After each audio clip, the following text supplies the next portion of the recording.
bisa ber-YouTube lagi dan mungkin saya sudah mundur dari dunia perdebatan karena dunia perdebatan itu keras kawan, ya tidak segampang yang kalian kira dan tidak seindah yang kalian bayangkan. Kenapa saya katakan demikian kawan-kawan? Kalau orang Kristen kawan selalu dalam posisi terjepit, ya. Kalau lawan debat kita, sama-sama berdebat kita ini, sama-sama membuat argumen. Kita yang dilaporkan, mereka enggak, ya. Dan uniknya nanti kita yang ditangkoi, mereka enggak, ya.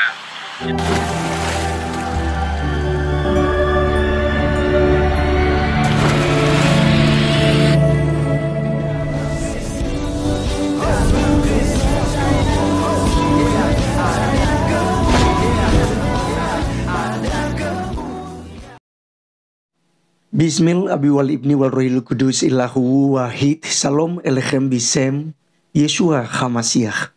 Teman-teman sekalian, pada kesempatan kali ini kita akan menyaksikan suatu video daripada Bang Rudy Yohanes yang teman-teman sekalian kita kenal dengan nama channel Sang Debater, ya.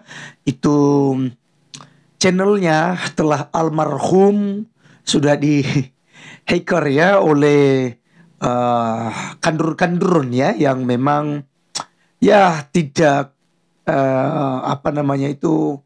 bisa menang dalam dunia perdebatan, sehingga mereka melakukan hal-hal yang picik dan bodoh seperti ini.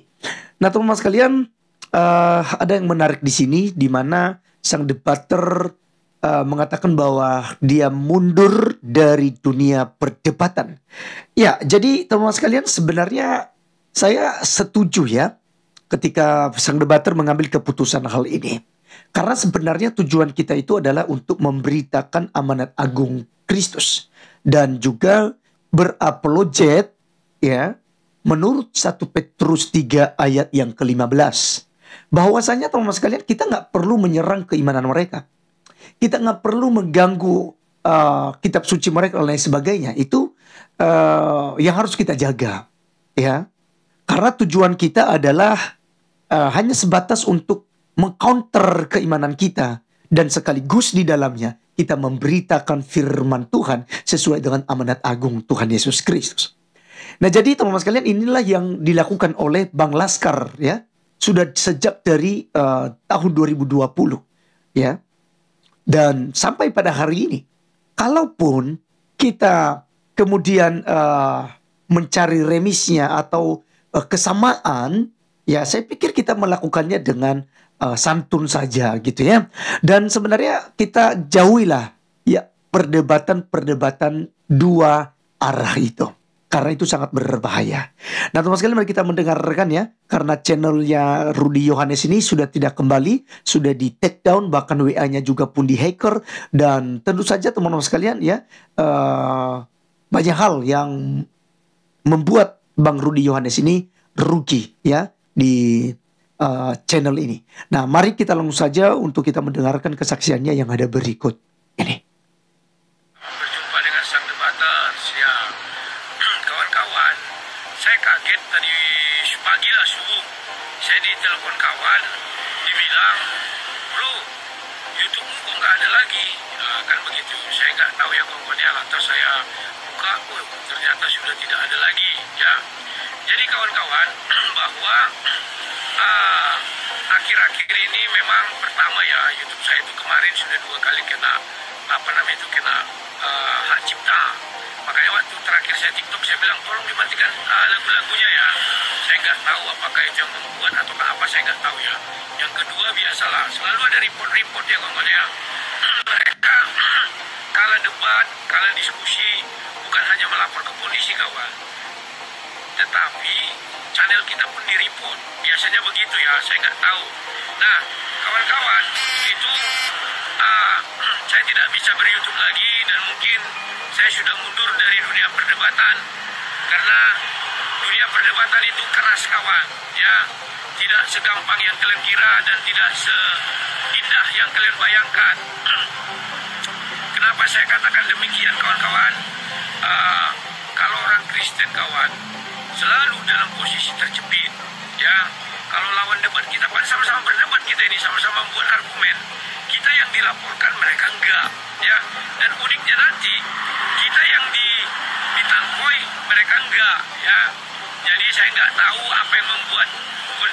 terjadi. Belum ada yang melapor saya pun tidak tahu apa yang terjadi ya, karena saya kemarin kuliah sampai jam 9 malam, jadi saya nggak tahu apa-apa, tidur. Pas pagi sudah ada yang bilang akun saya hilang. Dan tadi pas habis saya sarapan jam 9, ada yang bilang Domba Suci bilang saya digeruduk. Kenapa saya digeruduk ya? Saya nggak tahu ya. Jadi itu nggak ada itu ya. Saya sehat-sehat saja. Ya puji Tuhan, kita serahkan saja semua kepada Tuhan Yesus ya. Di bawah perlindungan Tuhan Yesus ya. Ya, saya seorang pendebat, saya bukan seorang hujater. Paham ya? Apa yang dikatakan lawan saya, dia bebas menafsir kitab suci saya. Saya pun harus seimbang, equality. Tidak boleh dia bebas menafsir kitab saya tidak bisa bicara kitab dia. Ya kawan-kawan ya. Jadi kalau ada channel-channel lain, saya nggak tanggung jawab terhadap itu bukan punya saya ya. Kalau diambil video saya bagaimana? Ya itu juga bukan tanggung jawab saya kawan ya. Di luar kendali dan tanggung jawab saya. Jadi kawan-kawan, saya mundur dari dunia perdebatan. Memang sangat pahit ya. Saya melihat akun itu nggak ada, padahal belum gajian kawan. Ada lumayan 6.900.000 itu ya. Tapi ya sudahlah. Saya hanya punya TikTok ini lagi ya. Ini pun nggak tahu saya nanti akan kena report. Karena saya sering kena report dan konten-kontennya selalu di ban ya kawan-kawan ya. Ya, bagi yang belum tampak wajah, berjuanglah kalian seterusnya. Kami mundur yang sudah tua-tua ini. Nah, bagi kawan-kawan yang lain, kalau ada info, tolong infokan ke saya ya. Ada juga kayaknya WA saya juga dihack kawan. Ngeri kawan. Semuanya diambil. Ada apa? Saya nggak tahu ya. Jadi WA saya nggak bisa aktif lagi dan saya daftarkan nggak bisa juga ya. Saya nggak tahu kenapa. Kata orang mungkin sudah ada yang hack. Biasanya begitu. Kayak saya tahun 2011 gitu juga ya kawan ya. Saya semua dihack mereka biar jangan bisa saya masuk ke dalam sistem itu dan di-report, dilaporkan biar jangan bisa saya masuk lagi ke dalam sistem itu ya. Oke lah, begitu dulu yang saya sampaikan. Doakan kalian saya sehat selalu ya, di bawah lindungan Tuhan kita Yesus Kristus. Ingatlah Tuhan Yesus itu adalah Allah yang maha baik. Sampai jumpa. Siang hari ini saya mau menyampaikan ya. Sebenarnya ini bukan sekarang saya bilang. Sebulan lalu kan kalian sudah dengar. Saya mau menyampaikan permintaan maaf kepada seluruh dunia debat ini. Karena tahun 2019 saya lah yang membuka dan memulai debat lintas agama. Muka ketemu muka, waktu itu melalui StreamYard. Baru ke, bukan StreamYard, Skype. Dari Skype, StreamYard, Zoom ke TikTok ya. Kalian ke TikTok dengan Zoom, bukan saya lagi lompatannya, tapi saya waktu itu Skype dan StreamYard ya kawan ya. Ya, waktu itu yang terpikir dari saya, Ustadz Somad menghujat salib. Di salib ada jin kafir. Makanya semenjak itu saya turun gunung lagi menjadi seorang pendebat di dunia YouTube. Tapi waktu itu masih pakai Skype ya. Dan yang terlahir dari dunia debat itu banyak ya. Contohnya Sinandar, Zuma, Kores, Julius, Michan, Riva, dan banyak lagi. Itu dulu anak didik saya ya. Saya mengajak orang tua belajar berdebat ya, berdebat itu. Jadi dengan tulus ikhlas saya mohon maaf kepada semua orang yang merasa tersakiti dengan keadaan ini, baik dari Islam maupun dari Kristen ya kawan ya. Tidak hanya orang Islam yang tersakiti, orang Kristen juga tersakiti. Maka dari itu kawan-kawan, kalian punya iman. Saya pikir Tuhan kalian mengajarkan kalau orang minta maaf, maafkanlah, berilah maaf ya. Tetapi kawan-kawan perlu kalian ingat, bukan berarti saya menyembah kalian, tidak ya. Hanya saya menyembah dua orang. Kalau mereka berhasil, yakni Dosma dan Zuma ya. Dosma menangkap Zuma, Zuma menangkap Dosma, akan saya sembah siapapun yang bisa menangkap ya. Jadi kawan-kawan, saya akui saya tidak berani dengan kalian semua, baik Islam maupun Kristen, saya nggak berani. Tapi kalau berdebat kawan, saya berani. Bahkan pernah saya katakan pada orang sana, saya nggak tahu siapa, Tuhanmu pun saya debat, saya bilang ya. Tapi kalau untuk hal-hal seperti ini saya nggak berani kawan, jujur ya. Nah, daripada itu kawan-kawan, sekali lagi saya katakan, saya minta maaf karena saya lah dulu mencetus semua ini dan sekarang menjadi seperti ini. Baik kepada Islam dan Kristen saya mohon maaf. Tadinya saya berpikir kita seperti dulu kala ya, diskusi itu beradab. Waktu zamannya di Zoom dan StreamYard beradab. Setelah di TikTok barulah semuanya kacau. Ya kawan ya. Nah, untuk itu kawan-kawan, satu lagi permintaan saya. Izinkan saya menyelesaikan dulu urusan Rudy Shimamura. Ya, karena saya orang yang begitu kawan. Sekali saya ucapkan akan saya tempuh meskipun rumit.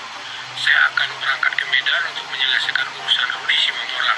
Setelah itu, jika kalian menginginkan sesuatu daripadaku, aku sudah siap. Ya kawan ya. Intinya, biarlah dulu tugas untuk mencari equality waiver dulu ini bisa saya jalani di kota Medan. Kalau bicara keadilan masih jauh, ya kawan ya. Dan satu yang perlu saya ingatkan kepada kalian semua, saya ini terhasut oleh ucapan seorang pengacara yang ditemui oleh Aristo dan Kainama, bahwa kalau berdebat tidak bisa dipidana. Faktanya sudah banyak laporan terhadap berdebat. Jadi mohon maaf ya, itulah yang bisa saya ucapkan. Adalah satu memang keanehan orang berdiskusi, orang berdebat dipidana. Tapi mudah-mudahan semua bisa kita lalui dengan baik dan benar. Sampai jumpa.